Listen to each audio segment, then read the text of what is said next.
All right, welcome to volumes with known cross sections. So we worked on volumes of areas between two curves that were rotated around an axis. So now what we're going to look at is volumes that are cross sections of other shapes. So we dealt with disk method and washer method, which we know were just circles. So that's why we used pi r squared. So now we're going to look at a shape, any shape, and have to use its area to find the volume underneath of a curve. All right, so the first thing that we need to know is we're still taking an integral from some x to another x or a y to a y. It just depends on what we are perpendicular to. So if we're perpendicular to the x-axis, our functions need to be in terms of x, and so do the boundaries. And if we're perpendicular to y, we're going to be in terms of y, so the functions in terms of y and the boundaries in terms of y. So let's take a look at a couple examples here. So this is going to be your common shapes, and then I'm going to make some other videos on some other shapes, just to make the videos a little shorter. So the first thing we want to look at, so find the volume of a solid created on a region whose base is the function y equals root x between 0 and 9. So for this solid, each cross section is perpendicular to the x-axis, and it is a square. So there's some key words in here that are going to tell us we're going to use this cross sections method. So this wording, cross section, so that's a giveaway. And then we need to know the x-axis or the y-axis is what we're going to be perpendicular to. And we're also looking for a shape. Obviously, we need the boundary and the function itself. So those things are going to be able, it makes us be able to find the volume. So the first thing we want to do is find out what shape we're dealing with and think about what the area function is for that shape. So we're thinking geometry, not calculus. So the area that we're dealing with is of a square. So a of x is a square. So think about what volume of or area of a square is, and that is a side squared. Okay. So that is the first thing we need to do. Now, what we're dealing with, I want to draw a little picture. Okay, it's a good idea to get a little sketch so we know what's going on. So here's the curve, root x. All right, so just a simple sketch. It doesn't need to be perfect. So we're going from 0 to 9. Okay. So there's root x, and then we're taking squares, and we're going to put the base in the function. Okay, so one of the sides of the square is going to go here. So if we think about a square, three-dimensionally, as a cross section, that's what we have. So it's kind of either going away from you or coming towards you, and we're going to take a bunch of these, an infinitely many amount. And obviously, as we get towards 0 on this particular function, these squares are going to get super small.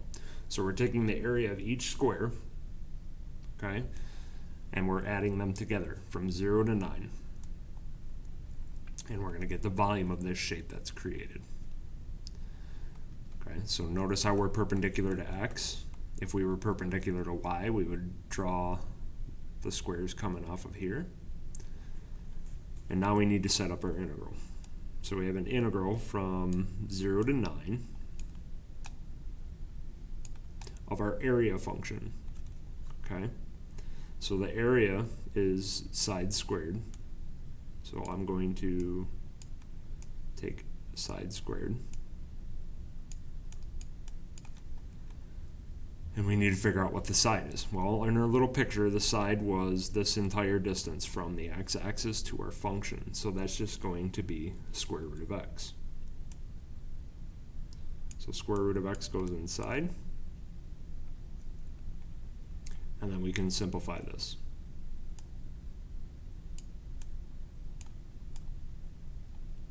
So squaring square root, that's just going to be x dx.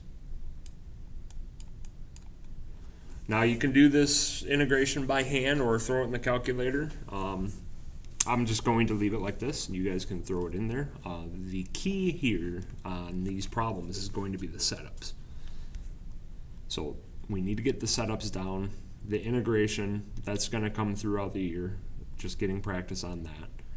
But mainly, I want you to focus on the setups of the cross sections because some of these can get tricky. So the squares are probably the easiest ones. So let's go on to another example here. So finding volume with the same base, so that means same function, so square root of x, same domain, so from 0 to 9. But this time we're going to do semicircles as our cross sections. So let me draw a little sketch here again. So same function, root x, from 0 to 9. This time we're doing semicircles.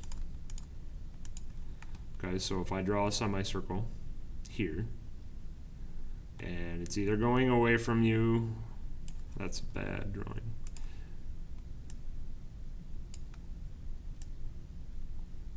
Trying to get it to be a little three-dimensional here. So it's going away from you, and we're drawing a bunch of these little semicircles, okay, to create a shape. So now we need to identify what our a of x is. So our area function, and that's always dealing with the shape that is given. So this time it's a semicircle. So think about what the area of a semicircle is, and that's going to be 1/2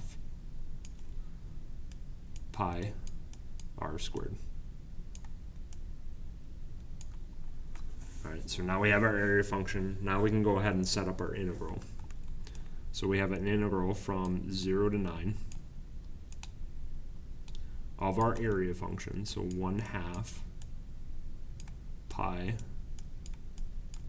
and then r squared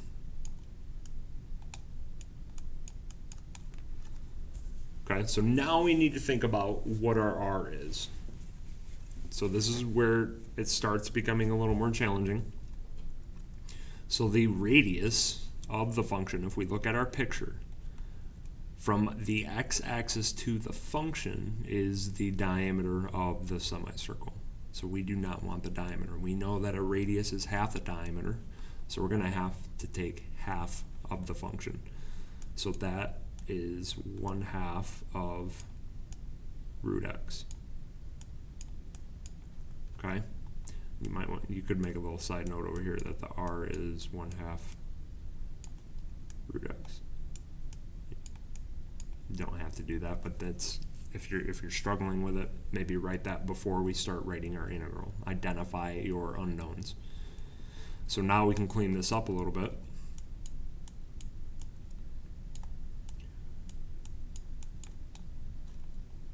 Actually, so if we square this 1/2 inside, that's going to be a 1/4. 1/4 times 1/2, that's going to be 1/8 pi. And then